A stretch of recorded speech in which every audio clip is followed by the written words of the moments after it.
Donc, spécial émission politique animée par M. Mathieu André, dans les du côté de la pour notre invité, M.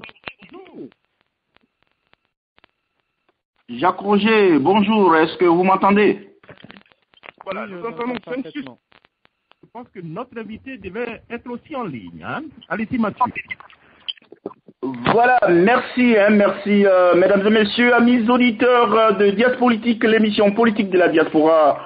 Bonsoir, bienvenue à notre radio Ivoire News Radio International pour cette édition spéciale avec monsieur Fadi El Abdallah, porte-parole de la CPI, que nous recevons aujourd'hui pour parler des droits et devoirs du prisonnier ou d'une personne en jugement là-bas à la CPI. Voilà, monsieur Fadi El Abdallah que nous avons en ligne depuis la Haye. Monsieur Abdallah, est-ce que ça va chez vous? Pardon, vous pouvez répéter la question? Est-ce que vous nous entendez parfaitement? Oui, parfaitement, oui. Voilà, merci d'avoir répondu à notre appel, à notre invitation malgré vos multiples occupations là-bas. Alors, on voudrait juste savoir quel est votre rôle exact à la Cour pénale internationale. Alors, je suis le porte-parole de la Cour pénale internationale et à ce titre-là, je suis chargé des relations avec les médias et les journalistes et de répondre à vos questions. Merci, monsieur Fadi. On va aller tout à l'heure, on va aller très vite, on va parler justement du rôle du prisonnier ou d'une personne détenue chez vous, là-bas à la Cour pénale, mais bien avant, on voudrait avoir une idée générale. Il y a une critique qui ne cesse de s'amplifier aujourd'hui, surtout en Afrique, à propos de cette Cour pénale qui est accusée d'être une juridiction politique, un instrument utilisé par les grandes puissances pour régler leurs comptes avec les leaders qu'on taxe de récalcitrants, c'est-à-dire qui refusent de satisfaire les déshydratats de ces décideurs de ce monde-là. Est-ce que ces critiques-là vous parviennent? Est-ce que ces critiques-là parviennent aux juges de la CPI? Si oui, que faites-vous exactement pour faire mentir ceux qui ont cette vision-là de vous?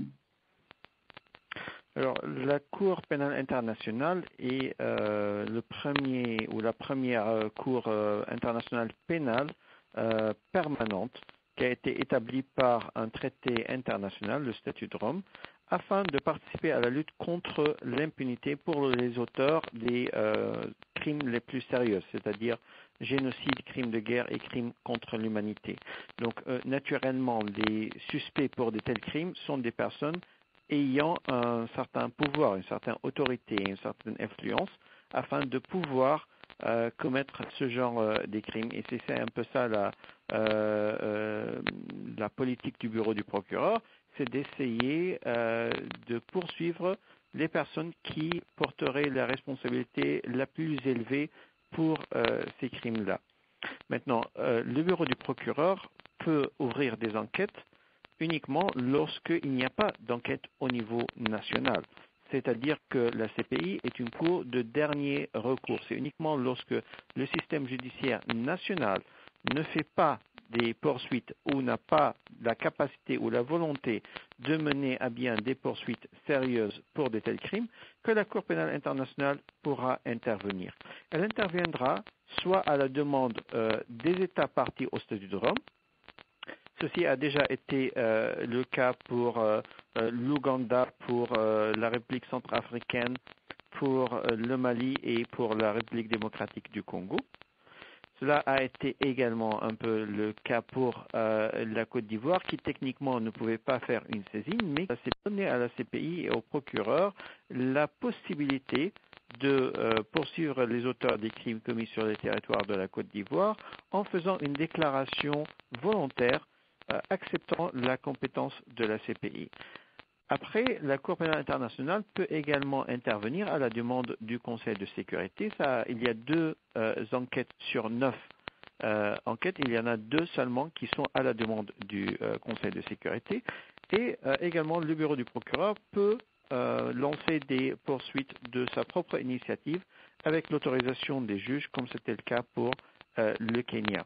Alors, vous voyez bien que la Cour pénale internationale agit dans un cadre juridique bien déterminé. Il faudra comprendre les raisons ou les façons pour lesquelles on pourra lancer des poursuites pour voir que les demandes n'ont été faites qu'à propos des pays qui ont voulu eux-mêmes se soumettre à la compétence de la Cour, avec l'exception de la Libye et du Soudan en ce qui concerne le Darfour. Mais même lorsqu'il y a une saisine par un État ou même par le Conseil de sécurité, c'est le bureau du procureur qui décide contre qui il y aura des poursuites. Et ceci est soumis au contrôle des juges. Le bureau du procureur est indépendant. Le procureur est une personne indépendante qui est élue pour un mandat de 9 ans, non renouvelable, avec toutes les garanties qui préservent son indépendance et son impartialité. Et ces activités sont soumises également au contrôle des juges de la Cour. D'abord, les 3 juges de la chambre préliminaire et par la suite, si besoin, les 5 juges de la chambre d'appel. Les juges sont également des personnes d'une haute intégrité, d'une grande compétence en matière de droit international et ou en matière de droit pénal, et qui sont également élus pour un mandat de 9 ans non renouvelable, et ces personnes-là bénéficient de toutes les garanties nécessaires pour garantir leur impartialité et leur indépendance vis-à-vis du bureau du procureur, mais également vis-à-vis même des États membres, des États partis au statut de Rome. Donc, vous voyez bien qu'il y a toutes les garanties nécessaires pour que l'action de la CPI soit une action purement judiciaire. Et en plus des enquêtes qui sont actuellement en cours, que j'ai mentionnées, le bureau du procureur conduit des examens préliminaires qui pourront résulter en enquête dans 8 autres pays, y compris la Géorgie, l'Ukraine, l'Afghanistan, l'Honduras et la Colombie, entre autres. Ça également, c'est l'activité du bureau du procureur d'analyser, de voir s'il y a une base afin de procéder à une enquête au vu de la nature des crimes, au vu de la compétence de la CPI sur ces crimes-là, mais également de la gravité des crimes et de l'absence ou de la présence de procédures au niveau national. Parce que, comme je disais, la CPI ne peut engager des poursuites et des enquêtes que lorsque le système judiciaire national n'a pas la capacité ou n'a pas la volonté de faire de telles poursuites. Alors, merci Monsieur Fadi. Vous avez parlé tout à l'heure d'enquête, mais dans le dossier, revenons au dossier ivoirien, par exemple, il y a un refrain qui est repris presque chaque jour par la procureure, Madame Fatou Bensouda, qui parle cela est fait depuis bientôt 3 ans, elle parle d'enquêter sur les crimes de tous les acteurs de la crise ivoirienne. Est-il vraiment facile d'enquêter, vous qui êtes dans le secret des dieux, est-il vraiment facile d'enquêter sur des personnalités qui sont par exemple au pouvoir et surtout de les trimballer devant la CPI quand on sait que ce sont ces autorités-là même qui vous aident à enquêter quand vous allez dans les pays?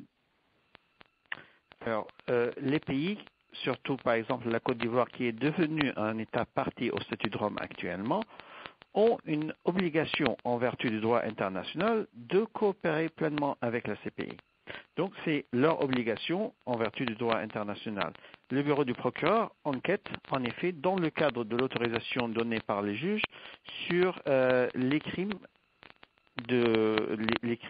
suffisamment graves pour que la CPI intervienne, que ce soit commis dans l'un ou dans l'autre des camps dans le contexte du conflit en Côte d'Ivoire. Ça, c'est le cadre qui a été déterminé par les juges. C'est le cadre dans lequel Madame le procureur conduit ses enquêtes d'une façon complètement impartiale. Elle a indiqué et à plusieurs reprises, elle a indiqué qu'elle continue de faire ses enquêtes et qu'il y aura d'autres affaires en fonction des éléments de preuve et qu'elle continue son action sans peur et sans faveur à n'importe quelle partie ou côté du conflit.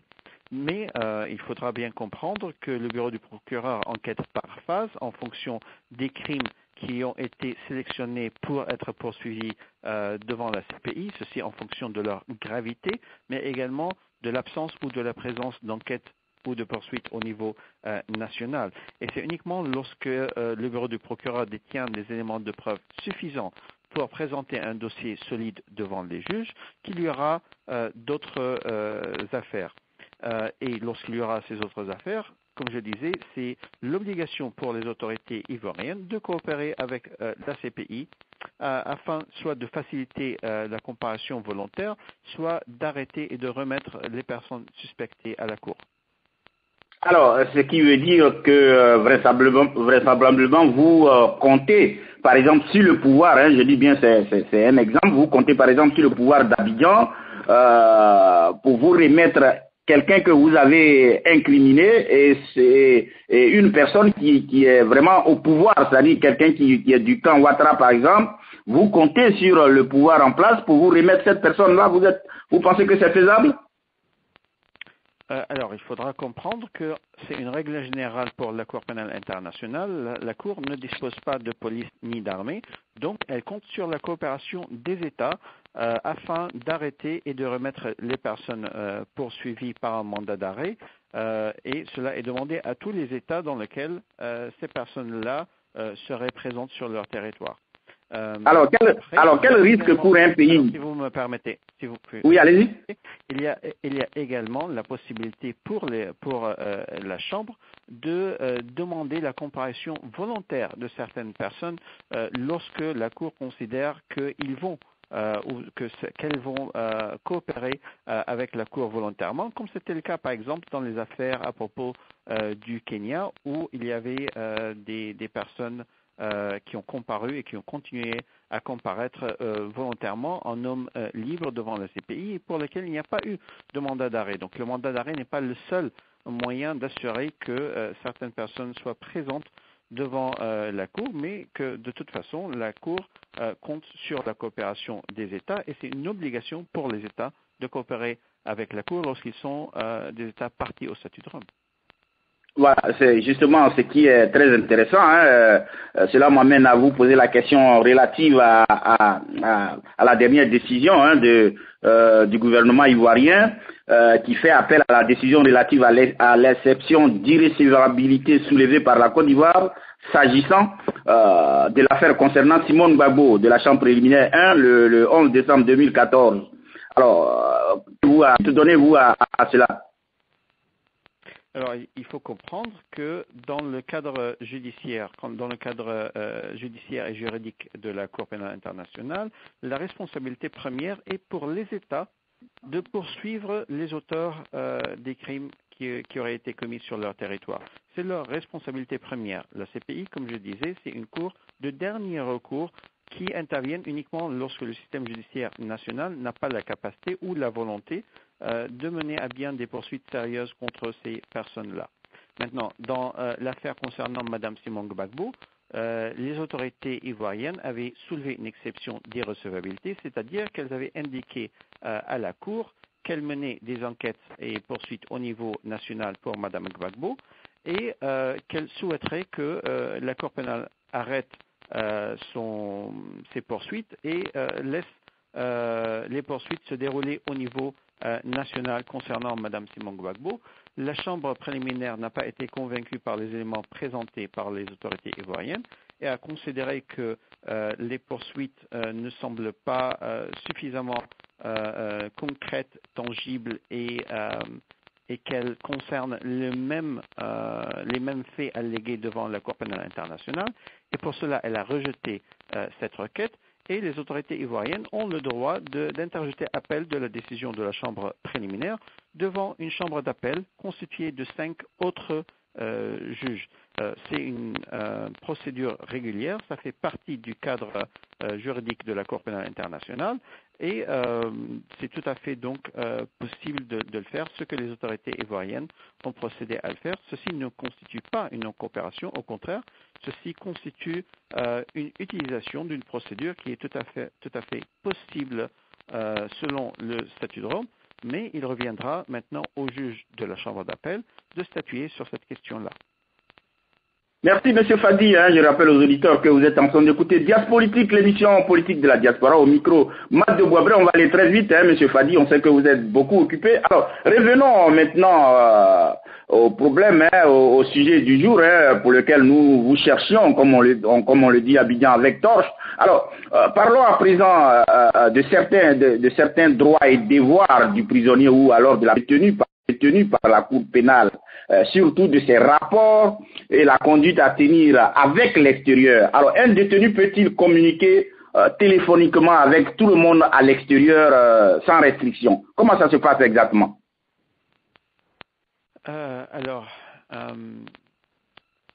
Bon, il y a plusieurs moyens de communiquer. Les personnes détenues peuvent téléphoner à des tiers, y compris des amis ou des membres de leur famille.